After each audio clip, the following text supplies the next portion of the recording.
আল্লাহ তাআলা বলেন, আমি কিয়ামতের দিন ন্যায় বিচারের আদালত প্রতিষ্ঠিত করব। দুনিয়ার আদালত, দুনিয়ার বিচারালয়ে ন্যায় বিচার পাওয়া কঠিন, কিন্তু আল্লাহ তাআলা বলেন আমার আদালতে কারো উপরে অবিচার করা হবে না। ফালা তুযলামু নাফসুন শাইআ, কারো প্রতি সামান্য অবিচার করা হবে না, জুলুম করা হবে না।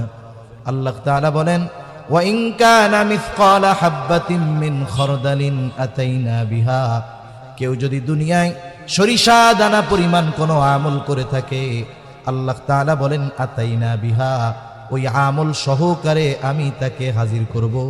শুধু হাজির করব তা নয়, ওই আমল করনেওয়ালার হিসাবও আমি আল্লাহ গ্রহণ করব। এত মানুষের হিসাব আল্লাহ তাআলা কিভাবে নেবেন?